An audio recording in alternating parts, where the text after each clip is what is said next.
Sejam todos muito bem-vindos à segunda edição do nosso podcast, o Pode Ver. E hoje eu tenho uma honra de conversar com ele. Ele que sai de uma infância simples, humilde e transforma a sua simplicidade, as suas dificuldades, ele transforma em arte e cria e continua criando uma trajetória de sucesso como poeta, ator, produtor, diretor, compositor, cineasta e doutorando. É com ele que nós vamos conversar. Ivanildo Antônio. E tem mais coisa aí, viu? Tem mais coisa aí. Ivanildo, bom demais estar com você aqui. Meu querido, primeiro é um privilégio, estou muito honrado, emocionado de estar aqui contigo, porque você é um grande patrimônio dessa cidade e ser entrevistado por você, além de tudo, é um aprendizado. Então, eu estou aqui com muita humildade e com muita alegria. Muitíssimo obrigado pelo seu acolhimento e pelo convite. Estou muito feliz. Para mim é uma honra grandiosa. Há muitos anos, eu já o conheço há mais de 20 anos. E conheço o seu trabalho, conheço a sua batalha, conheço as suas vitórias. E eu quero fazer com você, eu quero quebrar um protocolo de jornalística. Eu não quero fazer aquela coisa toda montadinha, toda cheia de pontinho. Eu gostaria de fazer um Memórias Póstumas de Brás Cubas do nosso eternizado Machado de Assis, né? Que é do fim, começa do fim para o início, depois vai para o meio, do meio. Eu não quero fazer aquela coisa. Então, assim, eu quero fazer diferente. E muita gente vai aí me dar umas pancadas, mas nós vamos fazer diferente. O que leva você a buscar um doutorado e por quê? Veja, Vilas, o homem preto, a mulher preta, a criança preta nesse país, ele tem que se tornar extraordinário para ser reconhecido como regular. Então, eu fiz da minha jornada, da minha trajetória, uma busca incessante pelo conhecimento. Porque o conhecimento é a arma mais poderosa do mundo. É com ela que você se defende, é com ela que você constrói, que você faz pontes. Então, consciente dessa minha trajetória e sabedor que não tinha outro caminho a não ser esse, eu fui fazer primeiro uma graduação em cinema e vídeo na FTC, na Faculdade Tecnológica de Salvador. Depois eu fui fazer uma pós-graduação em literatura brasileira, depois fazer um mestrado nos Estados Unidos, na Flórida, e agora doutorando na Universidade Católica de Salvador. Tendo uma consciência também, e essa talvez seja a mais importante, de que ao buscar e adquirir conhecimento, que esse conhecimento seja para partilha, seja especialmente para aqueles que, como eu, tinham um sonho, mas não tinha condições. Então, eu quero que a minha tese, que meu doutorado seja especialmente para partilhar e transformar esse país que eu tanto amo num país melhor. E quando eu falo de melhor, um país mais fraterno, um país mais acolhedor, mais justo, mais ético. E me diz uma coisa, quando você fala que você vai partilhar, que é muito bonito isso, você traz para o seu legado, você vai deixar como legado para esse povo, para nós, para essa nação, para esses jovens que estão começando. Por falar em jovens, você chega em Camaçari ou você nasce em Camaçari? É uma pergunta muito especial. Porque, olha lá, começamos de lá e já estamos aqui, né? Eu acho que eu sou de uma cidade chamada Arco Verde, né, do sertão de Pernambuco. Isso. Mas eu também nasci aqui.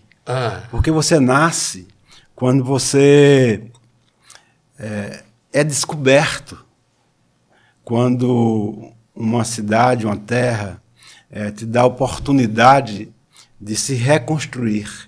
Então, eu vim de uma cidade que eu amo, obviamente, uma terra de muita cultura, que é Arco Verde, né, em Pernambuco, mas ao chegar aqui, eu fui acolhido por tantas mãos bondosas, né?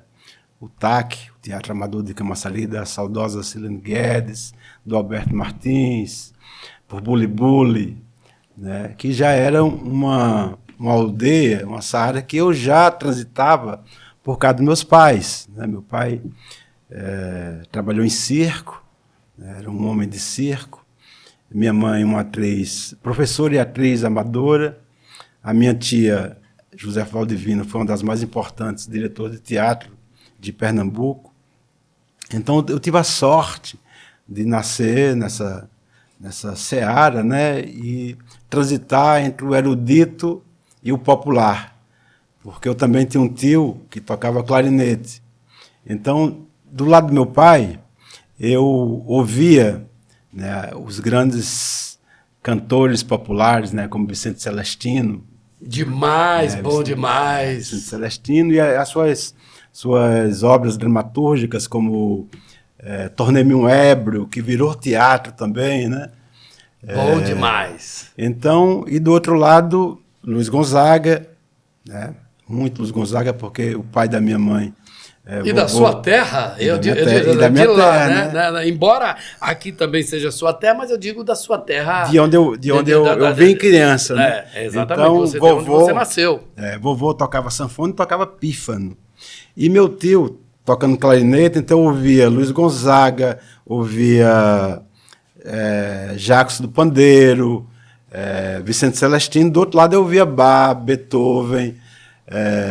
Então essa minha vivência...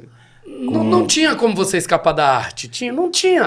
Pelo que você fala aí, não tinha. Você não tinha. Eu tinha uma pergunta para fazer. Você fez eu desperguntar. Desperguntar.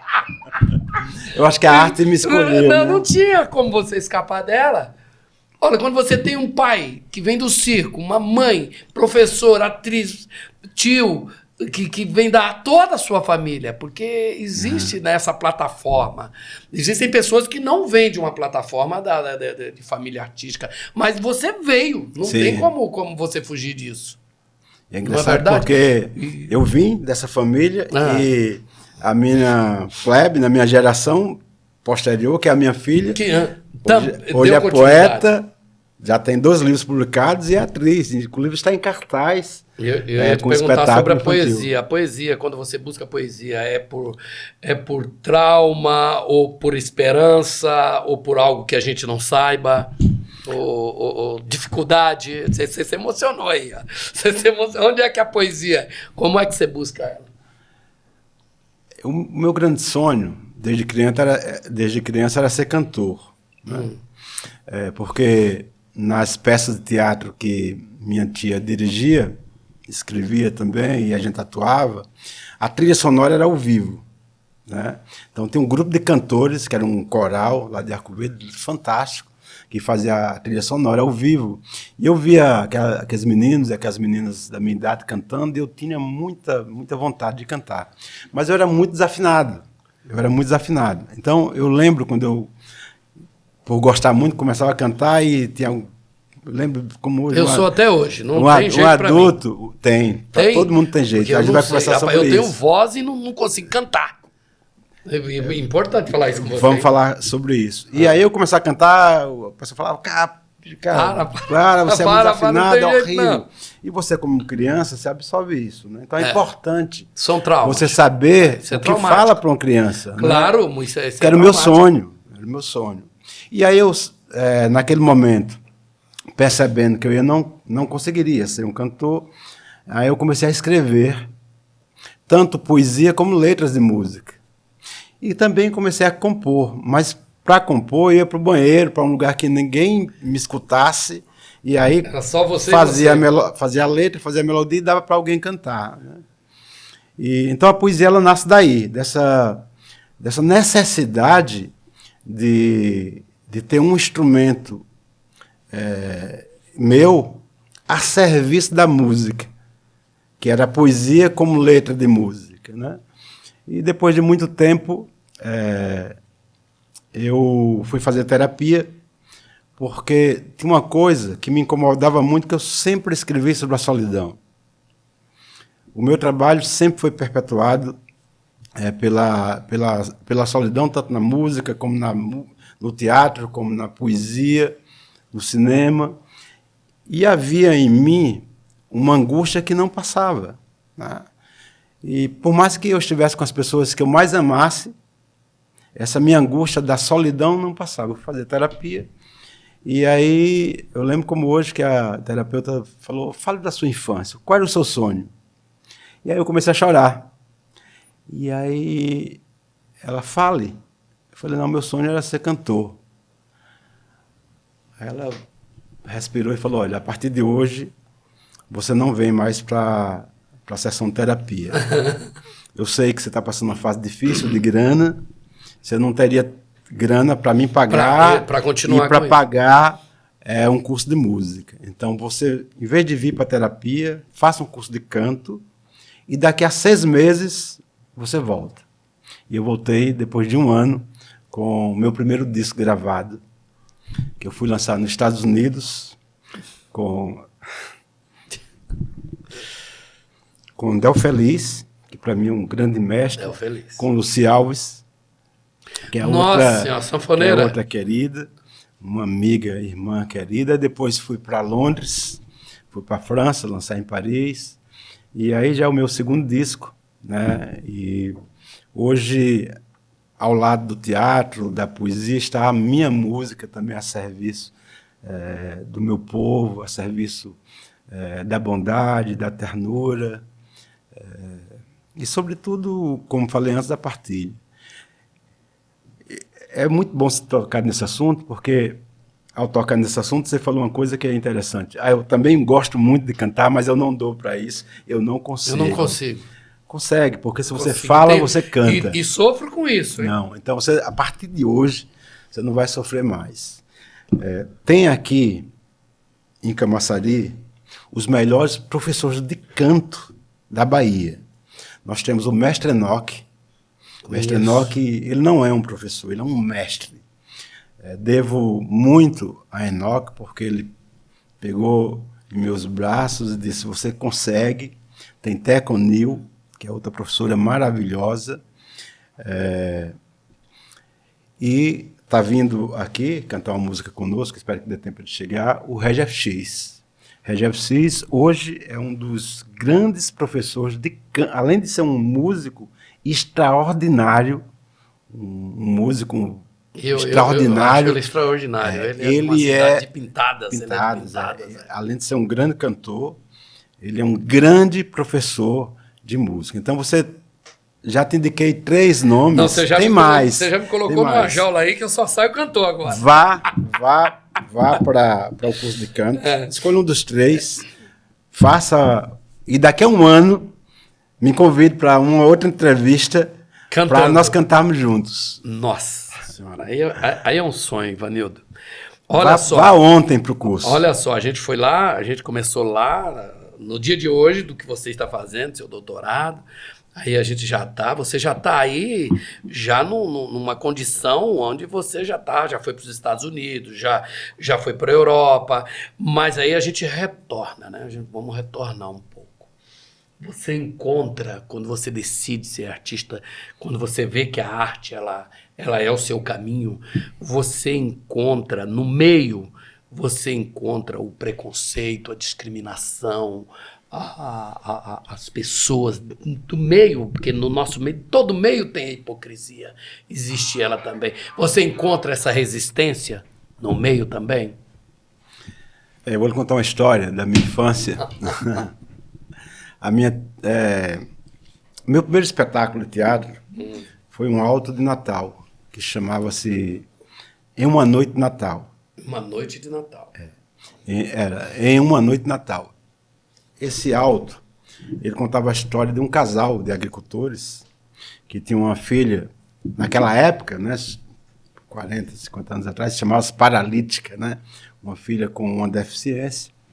Ela não andava e na noite de Natal, o pai, seu José, queria muito dar uma boneca de presente a ela, mas não tinha dinheiro para tal. Então ele vai para a feira, ver se conseguiu uma boneca mais barata, e não achava. Então ele chega em casa, muito angustiado, porque não tinha um presente para a filha. E aí quando ele chega em casa, ela o recebe na porta e vê que ele está muito triste. Fala, pai, por que o senhor está triste? E ele começa a chorar. Aí fala, não, minha filha, porque eu tentei de tudo, comprar boneca para você, mas não consegui.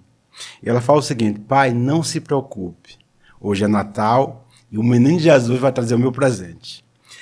E ele fica mais angustiado porque ele sabe que a questão do Papai Noel, ele que tem que comprar o presente, enfim, é ele que daí que ele fica mais angustiado. E aí vão dormir, e aí tipo, meia-noite, já estão todos dormindo, alguém bate na porta. E ele vai atender, era uma criança, bem magrinha, e aí pedindo ajuda, um prato de comida e um lugar para dormir. Ele fala, meu filho, eu posso, olha, eu acho que quase não tenho o que comer aqui, mas eu vou te dar um pedaço de pão, um pouquinho de sopa, só que só tem aqui a sala para você dormir, porque só tem o nosso quarto, o quarto da minha filha. A mulher acorda e já fica desesperada, né? Fala, não, aqui ele não pode dormir, preocupada com a criança, né? Com certeza. E ele fala, não, mas eu posso dormir... que é natural. É natural. Mas eu posso dormir até no quintal, eu só não quero dormir na cidade, porque está muito barulhento, eu estou com medo, muito medo. Enfim, sei que o pai convence a esposa a deixar ele dormir na sala. Ele vai dormir, 1h da manhã, o menino acorda e vai para o quarto da menina. Então a plateia toda já se desespera, fala, esse menino vai fazer um mal a essa menina. Ele acorda a menina acorda assustada, e ele fala, levanta-se e anda.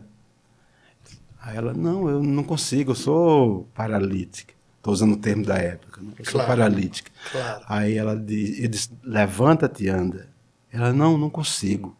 Ele fala, eu sou um menino pobre que nasceu lá em Belém. Vim nessa noite de Natal só para te fazer o bem. Levanta-te e anda. Eu sou o menino Jesus. E aí pega na mão dela, começa a levantar e sai andando. E e é lindo esse espetáculo, só que é o seguinte, quem fazia o menino Jesus era um ator, um mirim, chamado Isaac, lindo. Só que tinha um festival em Garanhuns, que era um grande festival que tinha lá em Pernambuco. Sei. E quando faltou uma semana para o grupo ir com esse espetáculo, ele desistiu. Ele ficou nervoso, falou que não ia, que, enfim, tentaram de tudo, mas ele não desistiu de ir. Então, o grupo começou a buscar uma criança para fazer o Menino Jesus, né? Eu sabia do papel, porque eu ia todos os dias para o ensaio com meu pai, que meu pai fazia o agricultor e a minha mãe fazia a esposa do agricultor. Então eu amava aquilo ali. E eu sabia o papel de todo mundo, meu pai, da minha mãe, do menino, sabia todo mundo. Aí quando eu vi todos desesperados, porque não encontravam, eu falei, papai, eu sei fazer esse personagem. Papai, você sabe, Ivan? Eu falei, sei. Aí meu pai voltou no sábado, eu lembro como hoje, muito feliz, né? Aí todo mundo já para desistir do festival. Aí meu pai falou para minha tia, que era a diretora, Josefa, eu consegui um menino para fazer o Menino Jesus. Todo mundo, quem é? Aí meu pai, Ivan faz. Aí minha tia olhou para ele e falou assim, mas Juvino, como é que eu vou colocar um Jesus neguinho? E aí eu comecei a chorar, né? Meu pai ficou... Que foi traumático aquele momento, cara, traumático porque... Meu pai queria desistir também, enfim... Na verdade, ele não é branquinho, né? O Jesus em si. Não, enfim... Mas essa cultura... Para resumir, não conseguiram outro menino, eu fiz o Menino Jesus e nós ganhamos o festival. Nós ganhamos o festival.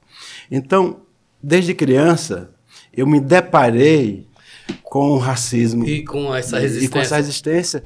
E fiquei muito, na época, revoltado com minha tia, porque minha tia era negra também. Mas minha tia, ela absorveu o que ela sempre ouviu.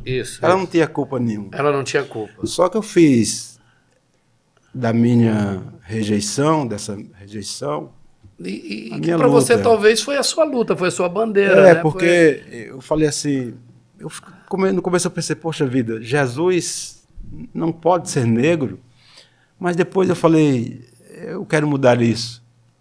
Aí quando você me pergunta por que eu estou fazendo doutorado, é por isso também, sabe, de você encurralar essa elite tão cruel, sabe? Porque ninguém hoje nessa cidade, ninguém hoje no Brasil pode me negar um espaço alegando que eu não tenho capacidade. Nenhum político dessa cidade, nenhum político do Brasil, nenhuma empresa pode dizer, ó, Ivan, essa vaga aqui não é sua porque você não é capaz. Então, pode ser por um outro motivo, mas por essa não vai ser. Ótimo. Não vai ser. Não vai ser. E eu falo isso com muita humildade, não estou falando com arrogância dele. Não, eu estou mas assim, entendendo. É porque às vezes, inclusive pode ter pessoas agora que estejam nos assistindo, eu acho que milhares de pessoas estão nos assistindo, sim, não só aqui na cidade, mas no Brasil e em outros cantos do mundo, pode estar querendo desistir de alguma coisa, inclusive da vida. Então não desista. Assim. Não desista, porque não existe essa história de que o sol nasce para todos. Não, o sol não nasce para todos, mas nasce para aqueles que não desistem. Então eu acho que esse seu programa, né, queria aqui falar da sua solidariedade, do seu acolhimento à minha luta, ao meu trabalho, Rui, né, todos aqui da equipe desse programa tão lindo. Eu tenho muito que agradecer, porque é uma oportunidade que eu estou falando não só de mim, mas daqueles que de alguma forma estão com a sua alma com dores, né? E às vezes acham que não tem saída. A luta é uma saída. E a gratidão é nossa também. Agora, essa busca incessante, porque quando você, se você para analisar, você é cineasta. Inclusive, eu acho que você fez cinema até com um amigo meu, com um amigo nosso, Giliardi. Eu não sei, eu acho que passou. Uma vez, eu acho que Giliardi me disse, Giliardi, a sua turma, aí acho que ele me cita, Ivanido Antônio, não sei. Giliardi é um dos promissores artistas. Não é o Giliardi cantor, viu, gente? Não. É o Giliardi nosso. Giliardi, aliás, é um dos cineastas promissores da cidade. Não é? Então, nós iniciamos, antes da pandemia, um filme internacional, inclusive, porque nós temos uma atriz americana, que é minha amiga, coordena o teatro da Solidão Solidária em Nova York. Temos a atriz do Canadá e uma parte do elenco aqui do Brasil. E ele que... E aí trabalhamos juntos, eu tive a oportunidade de trabalhar com o Giliardi. Ele é maravilhoso, ele é um grande amigo. E amigo, faz aula, humano. Fantástico. Faz aula de inglês comigo lá, só que me enrola. E te enrola. Falta muito. Eu vou, hein? Eu vou. Tô te esperando. Eu vou. Depois nós vamos falar sobre o mandarim, que eu fiquei sabendo que você trouxe mandarim pra cá. Olha, gente, a gente tá fazendo uma salada aqui, mas tá sendo muito bacana, porque não tá sendo entrevista, tá sendo esse bate-papo. Quando você fala dessa busca...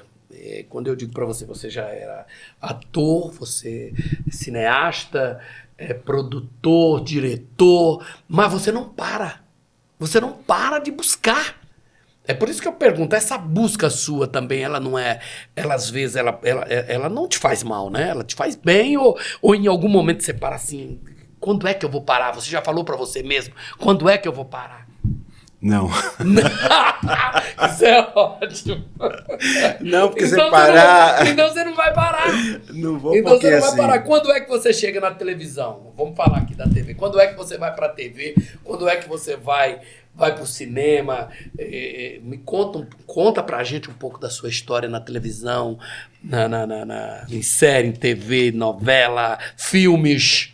Nos conta. Eu tenho sempre dito para meus alunos que independente de você ter espaço, portas abertas ou não, é preciso estar preparado.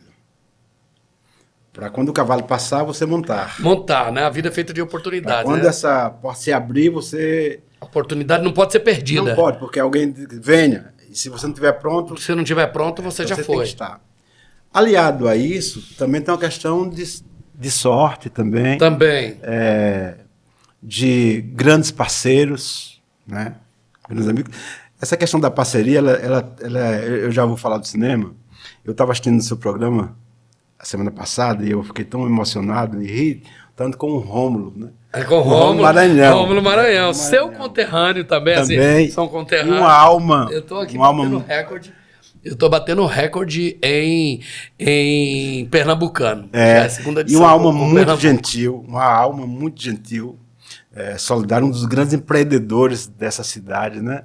E ele falando sobre o restaurante dele, e ele poderia ter falado só da empresa dele, só do restaurante, que para mim é um dos mais... Eu posso falar? Pode. Eu acho que é um dos grandes, mais importantes restaurantes daqui, por tudo. Eu estou falando isso porque, assim, ele podia ter falado só do restaurante, mas ele achou um jeito de falar sobre o meu projeto. Isso é gentileza, isso é generosidade, sabe? E muita, né? E muita né? Né? Generosidade. E o Rômulo, eu lembro, que eu sempre almoço no restaurante dele, uma coisa que me marcou muito. Tem um casal almoçando, ele lá na correria dele, né? Atende todo mundo, e a senhora com a criança no colo, e outro filho que o pai estava cuidando, só que ela não conseguia almoçar porque a criança inquieta, né? E eu olhando para Rômulo, ele de longe viu aquela cena, ele foi lá na mesa e falou assim: eu posso pegar seu filho? Aí a mulher olhou, pode, aí pegou, ele começou, o menino ficou olhando, ele começou a brincar. Ele é incrível. Enquanto isso, a senhora começou a almoçar. Isso é de uma generosidade, muito sabe? Grande. Porque é saber da jornada de uma mãe. Muito grande. Né? Que, mesmo estando com fome, não consegue se alimentar naquele momento para cuidar do filho. E ele teve essa... Não, ele é fantástico. Então, né? Ele é brilhante. Agora eu vou pegar uma informação aqui com o Rui. Certo? Nós temos uma informação. A gente está com uma dúvida, que é uma coisa que eu lembrei agora, sobre como ele começou no cinema em São Paulo. Qual foi a época que você saiu daqui e foi para São Paulo? Como é que começou? Como é que foi o início disso? E o Carandiru, como é que Não, eu vou chegar lá. Você estava falando do telefone que você passou a mensagem, né? E eu tô, porque eu tô focado num blog. Eu falei que eu projetei. que você tem que Mas ter como sorte, nós estamos gravando, a gente vai, editar lá. Tá, eu falei que é preciso estar pronto, ter sorte e mãos generosas. E mãos generosas. Por isso que eu falei de Rômulo, para falar do cinema. Isso. Porque... Como é que, primeiro, Paulo Betti... Eu ia perguntar, qual foi a pessoa mais importante na sua caminhada para que você chegasse no cinema, para que você chegasse na televisão? Eu ia perguntar sobre isso. Eu participei de um filme com Paulo Betti e com a Rose Campos, foi o primeiro que eu fiz, só que teve uma mão generosa, mão santa, que foi o Hector Babenco, né? Babenco, assim, um dos diretores mundiais, porque o Babenco fez o Pichote? Fez o Pichote. Fez o Pichote. Bem saudoso, né? Sim. Ele já foi, né? Que era um diretor, foi lá. Um diretor argentino natural dele. Fez concorreu o Oscar, né? Inclusive, concorreu o Oscar. Na época, com o Teatro da Solidão Solidária, Rui, eu dava aula para os presos, no Carandiru. Aula do Teatro da Solidão Solidária. Aí saiu uma matéria na Folha de São Paulo sobre o Teatro da Solidão Solidária. O Babenco leu e falou, olha, esse trabalho me chamou de garoto, muito generoso, é muito interessante. Mandou a produção me ligar. E a produtora dele me ligou e falou, olha, o Babenco quer te conhecer. Primeiro eu não acreditei. Falei, primeiro, né, é uma honra demais, né? Você olha, o Babenco. E aí eu saí correndo e fui lá na produtora dele, ele falou, olha, o que é o Teatro da Solidão Solidária? Aí eu comecei a contar e ele falou, olha, eu estou fazendo um filme, que é o Carandiru, e uma parte das cenas vai ser rodada lá dentro. eu queria. E você já estava lá, Eu dava aula você já. já estava lá fazendo Dava trabalho dentro do Carandiru. Porque eu comecei dando aula na FEBEM, depois fui para alguns presídios em São Paulo, Sei. inclusive o Carandiru.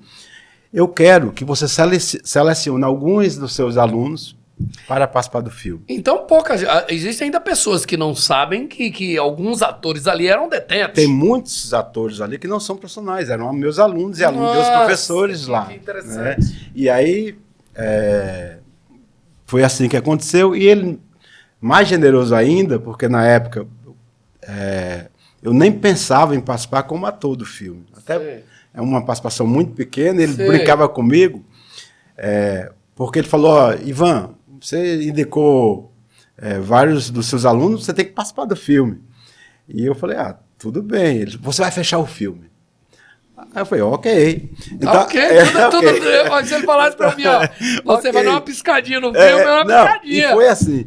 Aí a minha participação tem a implosão, né, no final do filme, do Carandiru, né, quando destroem o Carandiru, e o médico, que é o Drauzio Varela, né, que o Drauzio, que o Luiz Vasconcelos... Que inclusive é escrito por Drauzio, né? O Carandiru, né? Exatamente, o livro. E aí o Luiz Carlos Vasconcelos, que é outro grande amigo, inclusive esteve aqui em Camaçari, que faz o papel principal no filme, que faz o médico, faz o Drauzio Varela. Quando tem a implosão, ele volta, né, no metrô Carandiru, e no portão ele bate, né? E quem abre sou eu. Aí, bom dia, doutor. Ele, bom dia. Aí ele olha para cima e o filme acaba com a implosão. Então eu fecho o filme. Então você fecha o filme, é o The End. Mas assim, eu nem ia participar, mas eu participei por generosidade do Babenco, porque não precisava. Ele já estava me dando um grande presente de selecionar meus alunos. Mas aí... Não, mas aí foi justo. Foi justo. E aí depois eu tive a honra de dirigir Paulo Betti, né, num dos meus espetáculos, né, dirigir O Mestre, né, para mim um dos mais... um grande mestre, o Sérgio Mamberti. Saudoso Sérgio Mamberti. Uma alma muito generosa. Sérgio Mamberti fez Castelo Rá-Tim-Bum. Fez, né? Fez 50 filmes. Acho que ele fez muita coisa, Sérgio Mamberti. Sérgio Mamberti tem uma carreira, teve uma carreira muito, muito poderosa, né? E você, atualmente, além do doutorado, o que você traz hoje na sua bagagem, que é muita coisa, é coisa demais, projeto, quando você fala do seu projeto, você tem uma parte da tua vida que você vai viver a realidade, que você vai para as ruas. Olha aqui. Você já estava no doutorado. Estamos falando de doutorado, ele já está dando aqui, ó. E que você vai viver essa realidade, você vai para as ruas, você vive como mendigo, junto com os mendigos, e isso daí me emocionou bastante, emociona pessoas até hoje, e que você andou o mundo fazendo esse trabalho, o que é que te traz isso, a realidade que traz para você poder passar isso direto para a sociedade, a importância que teve de você viver lá, e não só de uma forma fictícia, mas de uma forma real. Isso foi muito forte na sua vida? Continua sendo. Porque eu sempre digo isso nas entrevistas, que quando as pessoas ouvem falar, ou leem, né, ou assistem uma entrevista minha sobre esse trabalho do teatro da Solidão Solidária, que eu passei 10 anos de pesquisa aqui no Brasil, onde eu passava de 5 a 10 dias por ano nas ruas, dormindo debaixo de viadutos, em praças, em albergues, catando papelão, latinha, pedindo esmola, enfim, como qualquer homem, mulher ou criança em situação de rua, para entender como essas pessoas sobreviviam à fome, ao frio, à violência, mas sobretudo à solidão. Porque há um mito no Brasil de que essas pessoas morrem de fome. Essas pessoas não morrem de fome, porque a gente vive num país, talvez por ser cristão, as pessoas dão muitas esmolas, né? Você vê uma pessoa com fome... E leva para a zona de conforto? Com medo de ir para o inferno, com medo de pecar, você doa, né? Mas o grande problema da rua não é a fome, é a solidão. Nossa. Então, sou testemunha de muitos irmãos e irmãs que morreram. Você viveu esses sentimentos, assim, todos eles, na trajetória de estar com eles? É porque você anoitece, você olha para um lado, olha para o outro, fala, meu Deus, onde é que eu vou dormir hoje? Qual o viaduto que pode me acolher, em que uma pessoa não vai me jogar uma pedra na cabeça, não vai me dar uma facada, não vai dar um tiro. Que essa comunidade é perigosa também, né? Se torna uma comunidade também um tanto. Você tem os riscos também. Sim, Existem como todos os segmentos sociais. Você correu esses riscos, como todo segmento. Sim, já social, espancado, lá. inclusive. Porque lá vai ter pessoas que talvez não tenham culpa, mas é que elas são também. Sim, são também. Não vamos romantizar. Né? Não vamos romantizar que a rua é esse paraíso, só tem pessoas maravilhosas. Não é porque lá isso. você vai encontrar doutor também lá. Também. Vamos falar um pouco sobre isso. Você vai falar um pouco sobre isso. Você vai ter doutor lá, deitado lá também, buscando um lugar para dormir. Então, a solidão é o que mata. Porque você vai dormir nessa condição, você acorda, meu Deus, o que é que eu vou fazer agora? Onde é que eu vou comer? E o grande drama humano é que você, às vezes, Rui, passa o dia inteiro, uma semana, um mês, um ano, sem alguém para dizer, eu te amo. Às vezes passa 10 anos, às vezes a vida inteira. Então você se embrutece de tal maneira que a sua alma ela petrifica, porque você vira uma coisa. Então, você no aniversário não tem alguém para cantar parabéns, para dizer, cara, feliz aniversário, pode contar comigo. Você precisar fazer suas necessidades fisiológicas. Você não poder entrar num restaurante. Não deixam. Não deixam. E você viveu isso? Você viveu isso na pele? Na pele durante 10 anos aqui no Brasil. De pesquisa? De pesquisa. Iniciei em São Paulo, depois fazer nas principais capitais do Brasil, depois fazer nos Estados Unidos, em Nova York, em Boston, e depois na Europa, em alguns países com refugiados de guerra. Mas você tinha ali uma equipe? Não, no começo não. No começo não. Porque é muita coragem, Vanildo. De você ir sozinho. Imagina, é um trabalho maravilhoso. Porque fantástico. você não pode ir com pessoas. Porque Primeiro porque não vai ser tão real, né? E não é nem só a questão da realidade. Porque na realidade você vive um reality show ali. Porque se você vai com alguém, essa pessoa com quem você vai conviver não vai confiar em você. Não vai confiar. Você tem que se passar por ela. Isso tudo aconteceu também, não foi por capacidade minha. Eu fiz um espetáculo, o Sanatório para Freud, em São Paulo, ficamos em cartaz 10 anos. Não é capacidade, você faz ainda um Sanatório para Freud. Aí você tá de gozação. Mas essa história é interessante, porque eu fiz esse espetáculo, a gente fez a campanha do Betinho, né, do Herbert de Souza, quando era a campanha contra a fome, né, que a gente fez. Sei, lembro. E o ingresso era comida, enfim. E o espetáculo contava a vida de um poeta que era preso e torturado na época da ditadura militar, e para não morrer das torturas, se fingia de louco, ia para o sanatório. Então, o texto meu e a direção, então, eu na época trabalhava numa livraria, eu saía 10 horas da noite, então ficava ali na Praça Ramos, do Teatro Municipal. Isso é Praça Ramos em São Paulo. Conheço a Ramos. No Anhangabaú. Ficava a Mesbla, ficava o MAP. Ficava naquelas imediações ali. Eu tenho um poema que eu fiz no MAP. No MAP. Então, eu ia para observar aquelas pessoas em situação de rua e algumas que tinham problemas de saúde mental, para poder... Quando eu for dirigir o espetáculo, saber... Você ia fazer um laboratório, na realidade. E eu conheci um senhor chamado Sr. José, na época, já faleceu, 73 anos. E aí eu comecei a conversar com ele. Ele tinha uma carroça que parecia uma limusine, com espelho, com um monte de coisa. Ele criava 5 cães, que dormia com ele debaixo da carroça. E eu comecei a conversar com ele... E a conversa foi tão maravilhosa que eu não percebi o horário. Quando eu fui ver, já era 12h30. E naquela época, o metrô só funcionava até meia-noite. E eu morava do outro lado da cidade. E eu fiquei desesperado. Falei, meu Deus, como é que eu vou para cá? Ele viu meu desespero e falou, por que você está tão agoniado? Eu falei, porque não tem mais metrô, não sei como chegar em casa agora. Aí agora lá pega. Você sabe que não é, não é igual que a Massari. Não, que a gente vai andando, não. Não. Lá pega. Lá pega. São Paulo tem uma coisa que é tão engraçada, que até para você falar com o vizinho, você tem que pegar metrô. As coisas são muito distantes. E aí eu fiquei desesperado. Ele falou, não se desespere, você pode dormir aqui. E eu, com a minha arrogância, falei, mas dormir aonde? Ele aqui. E mostrou a carroça. A carroça, dorme aqui. Aí eu olhei e falei, não, mas... Aí ele falou, não, você dorme aqui.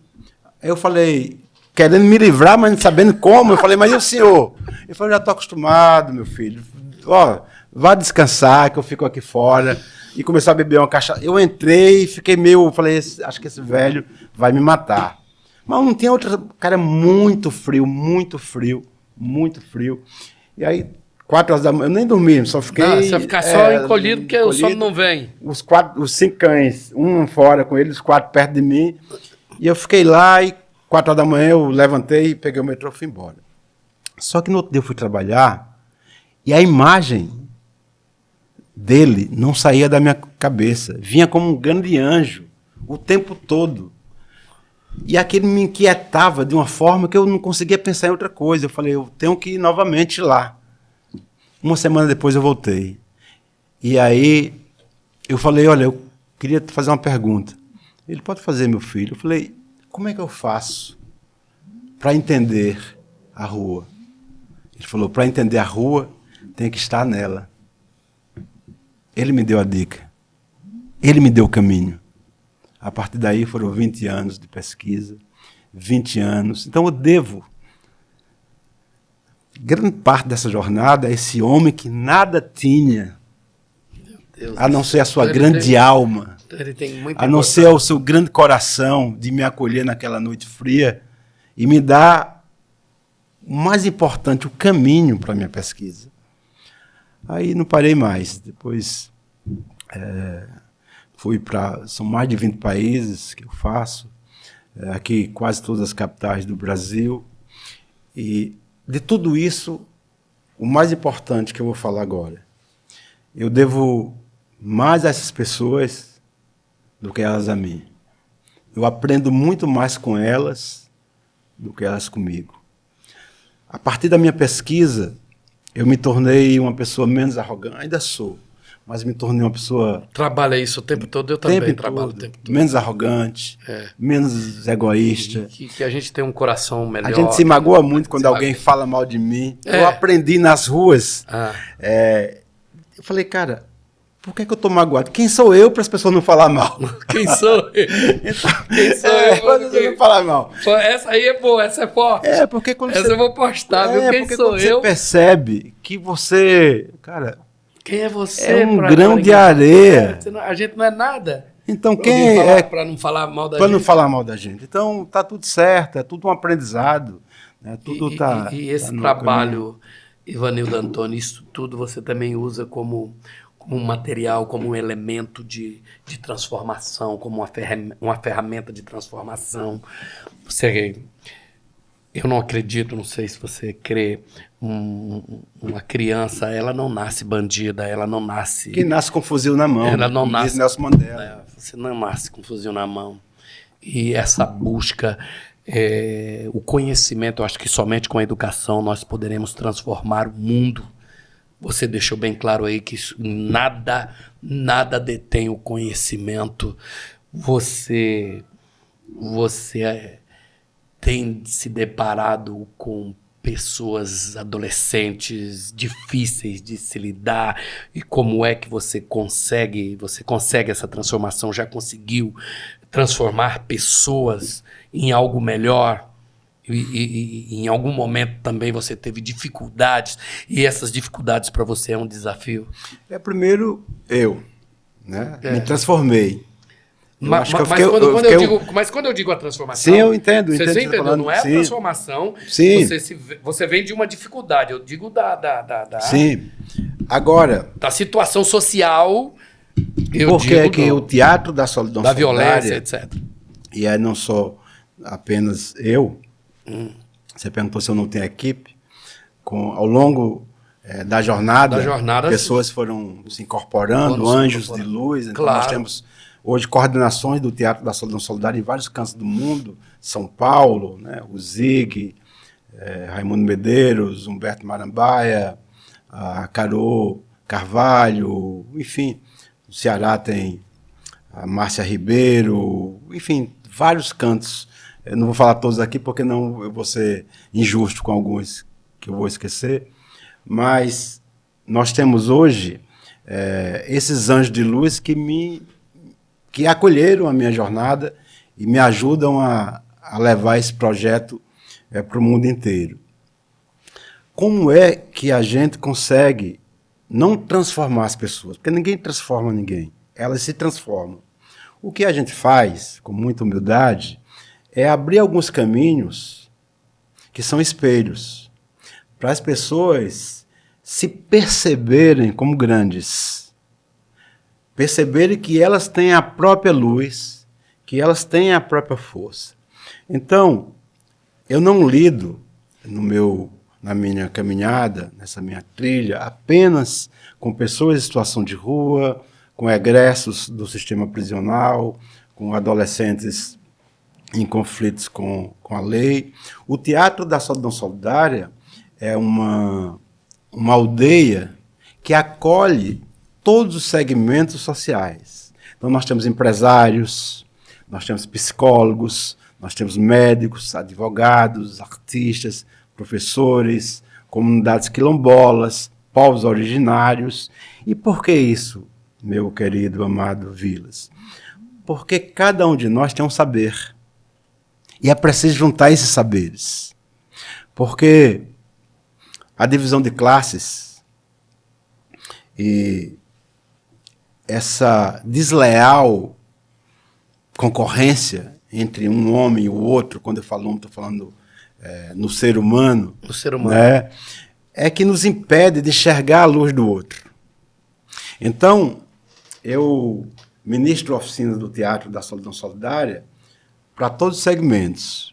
Então, tem uma coisa que é muito engraçada, quando eu convido um empresário para a minha oficina, então, alguns já vão encortinados de uma ideia de que, eu sou muito bacana, porque eu, como empresário, vou na aula do Ivan, e na aula do Ivan tem toque, tem abraço.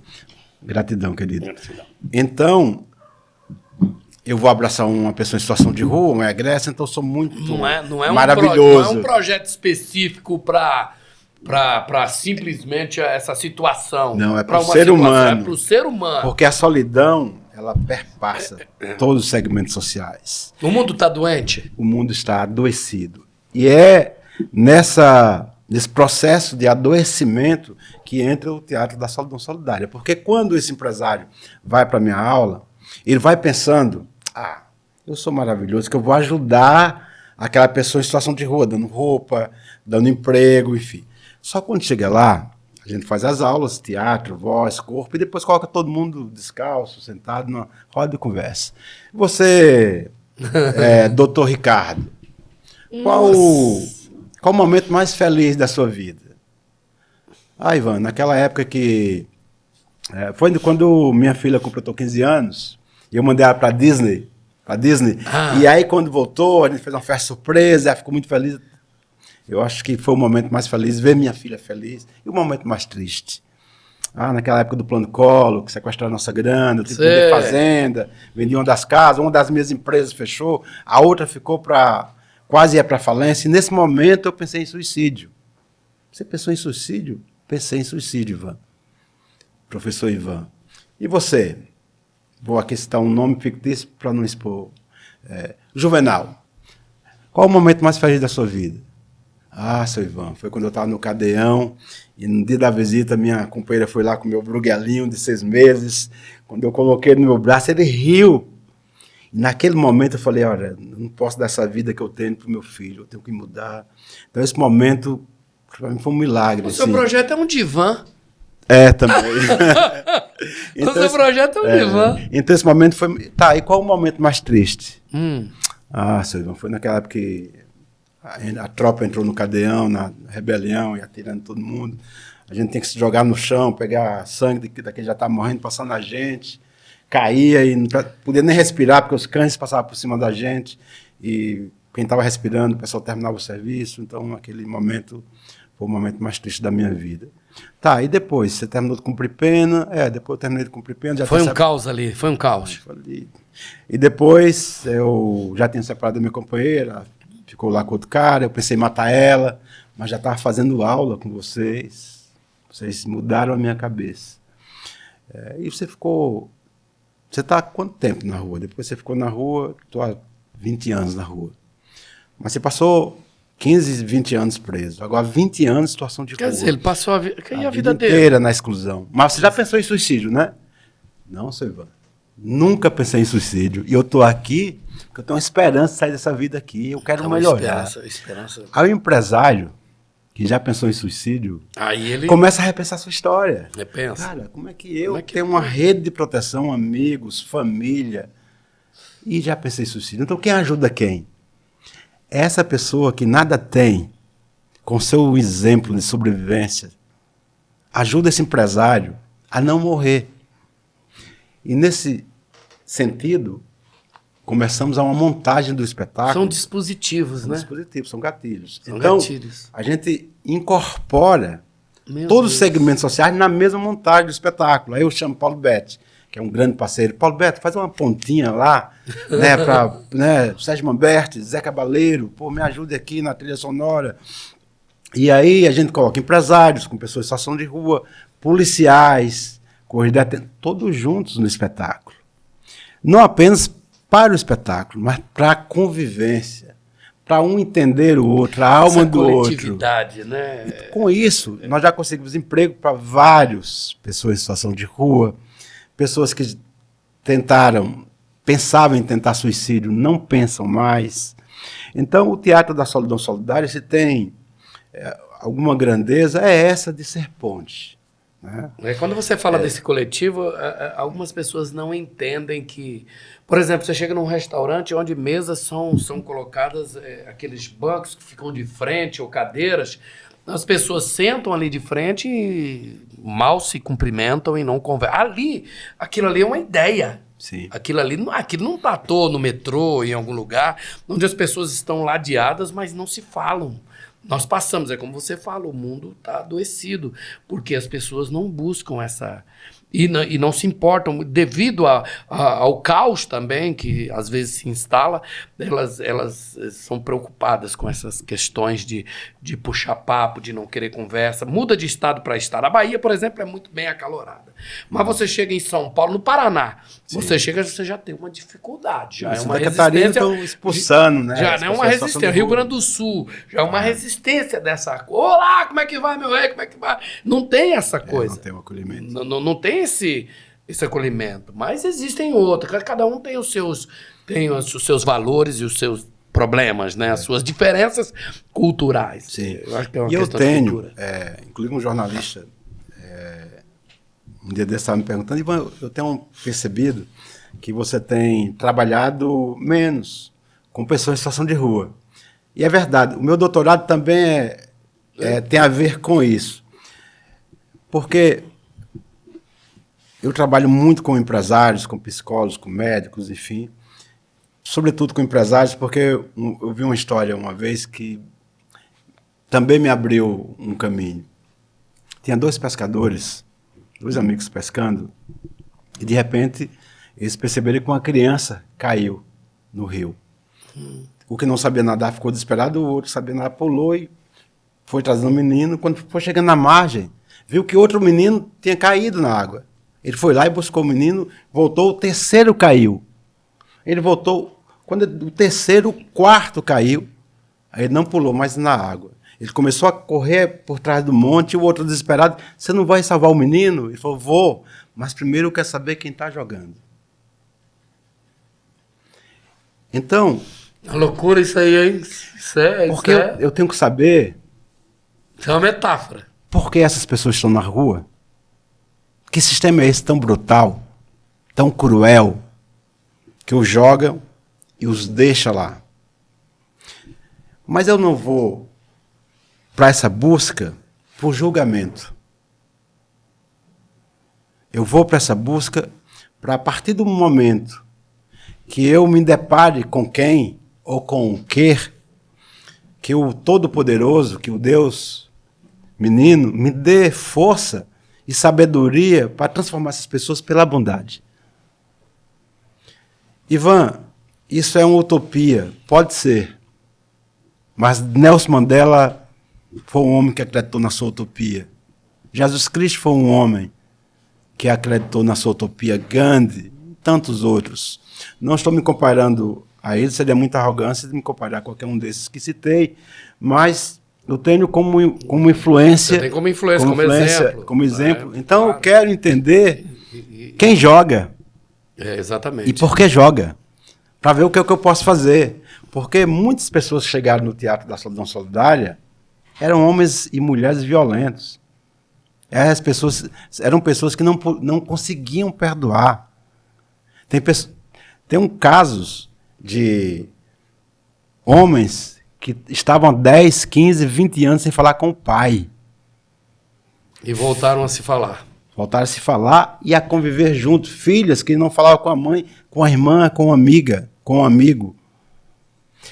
Então, o Teatro da Solidão Solidária é esse grande berço, né, que acolhe a todos, não para dizer as nossas verdades, mas para ouvir e aprender com todos. E aí, ao aprender, a gente partilha esse aprendizado.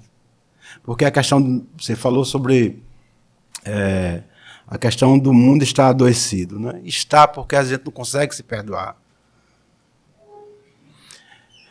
E muito menos perdoar pessoas. Né? Pessoas. Perdoar outras pessoas. Perdoar as pessoas. Então, se a gente consegue perdoar, o resto é mais fácil. Porque, que é uma outra coisa, né? Eu aprendi muito isso também com um grande mestre, Altair Veloso, que também é um dos grandes compositores brasileiros. Ele tem um espetáculo que eu acho lindo, que é uma ópera, que ele fala do grande encontro da mãe de Jesus Cristo com a mãe de Judas. A história diz o seguinte: no espetáculo, a mãe de Jesus a mãe de Judas chega no palco e por algum motivo a mãe de Jesus atrasa. Depois ela entra correndo, chorando, e se joga aos pés da mãe de Judas pedindo perdão. Vilas, a plateia enlouquece, fala que isso é uma blasfêmia. Porque é a mãe de Jesus. O menos virando mais. Eu acho a mãe de Jesus pedindo perdão. A mãe de Judas. É uma inversão. E a mãe de Judas não entende também e fala: levanta-te, mulher, o que é isso? E pega nos ombros e levanta ela. Por que me pedes perdão? E a mãe de Jesus diz: tu não entendes? Ela: o que é que eu não entendo? E ela diz: o meu filho sabia de tudo o que ia acontecer ao seu filho. E ainda pergunta: Judas, tu vai entrar na história como um homem mau. Ao longo dos séculos, mulheres, homens, crianças, velhos vão te apedrejar. Mesmo assim, você topa? E ele diz: Senhor, a tua história não tem que se cumprir? Aqui estou. Eu não sei de onde esse meu amigo genial tirou essa história, só que ela serviu para que eu entenda e para que as pessoas possam entender que, às vezes, aquele que nos faz o mal é aquele que nos salva. Aquele que nos faz o mal é aquele que nos cura. Aquele que nos faz o mal é aquele que faz com que a nossa história se cumpra. É incrível, né? É fácil entender isso? Não, porque não é fácil alguém te ferir com gravidade, com crueldade, e você perdoar. Mas perdão não quer dizer que você não possa buscar a justiça. São duas coisas diferentes. São duas coisas diferentes. Você tem que buscar a justiça, mas perdoar é não fazer com que esse mal te corroa ao ponto de você se transformar no outro que te feriu. E te adoecer, né? Te adoecer. Vai te trazer muitos problemas. Então, quando eu digo que o Teatro da Solidão Solidária me salvou, é isso. Eu acho... Pode não ajudar ninguém, mas a mim eu sei que tem me ajudado um bocado. São coisas incríveis.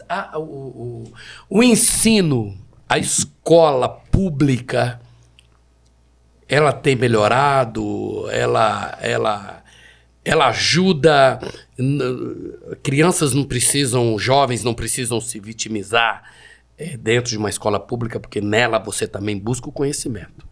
Porque existe um rótulo dentro da escola pública. Eu não sei, nós precisamos acabar um pouco com isso. É difícil acabar com esse rótulo? É porque a elite, ao longo da história, nos dividiu, né? Esse apartheid.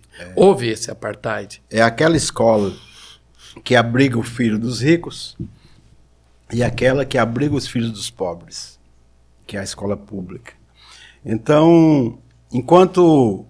Que eu passei a minha vida inteira em escola pública. Eu também. Você também. Eu também. Então... Mas no nosso tempo era diferente ou é a mesma coisa? É a mesma coisa, eu acho que... acho que é a mesma, agora com o advento das redes sociais é que a gente tem mais informação, né? Nós tínhamos bullying, só que não chamava bullying. Não chamava bullying. Não né? chamava bullying, mas a gente tinha... Tinha depressão, a gente tinha... se suicidava. A gente esperava o momento da sopa, porque tava com fome, mas tinha os da lancheira. Sim. Tinha os da lancheira que tinham um lanchinho, a gente não podia chegar perto, não podia pedir, mas a gente ficava louco para dar logo aquele recreio. Você já passou por isso? Eu passei por isso. Sempre. Ivanildo, mas não tem essa coisa? A gente sente saudade. Você tá falando de uma coisa... Olha. Eu estudei no SES. Aí agora que é a melhor sopa do mundo, em Sobradinho. Não era, não? E você fica assim, meu Deus do céu. E acreditar sempre. E era a campainha que tocava lá. A gente saia correndo pegar... E nosso tempo, a nossa geração, nós tivemos grandes pessoas formadas, médicos, advogados, engenheiros, grandes profissionais. Não se falava muito. Hoje a criança nasce dentro de uma escola paga, os pais vão trabalhar, a mãe hoje deixa, ela paga para talvez... ela não tem tempo de criar seu filho. Acho que nós tínhamos esse diferencial. Uma mamãe lá com grande dificuldade, lavando, passando para o pai, certo? Passando alguma dificuldade, mas ela cuidava da gente, ela tinha esse cuidado, essa questão. Acho que muda um pouco hoje. Eu acho que muda, e a gente tem que ficar muito atento sobre isso, porque senão a gente demoniza a mulher. Porque é o seguinte, hoje a mulher não tem tempo, primeiro porque ela está ocupando um espaço no mercado que é muito justo. Ótimo. E depois, nós homens, temos que ser parceiro dessas mulheres na sua jornada. Porque quando o filho não se sente protegido, né, muito comum, a mulher só pensa em trabalhar e não pensa no filho. Não, e o homem? Porque se nós, como companheiros, dividirmos as tarefas, esse filho vai ser acolhido. Não mais apenas pela mãe. O homem também pode pelo varrer, pai. pode lavar, pode lavar tudo. Louça.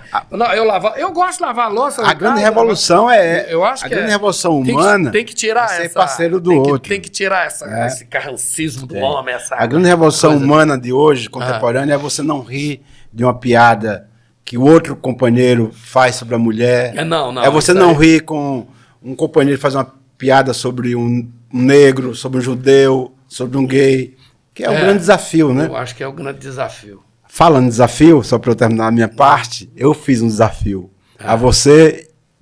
Falei Regi. Regi está aí. Está aqui, Regi FX. Regi FX tem uma história. Eu falei... Acaba lá de pintadas.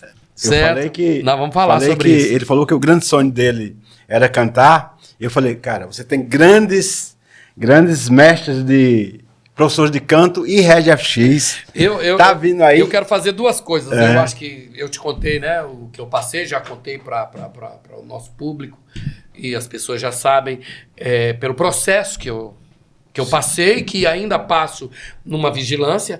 Então eu preciso ocupar o meu tempo para me ajudar mais a essa questão. Eu quero falar inglês e quero cantar. Então, vá pro cais. Né? Vá pro cais. Vai ao intervalo, a gente vai pro intervalo. Vou pedir intervalo ali e vamos preparar a FX e Tá. a gente volta. Então, ó, não saiam daí. O FX, inclusive, cantando em inglês. E cantando em inglês. Ah, tá vendo só? Então nós voltamos já já. Ok, Miriam?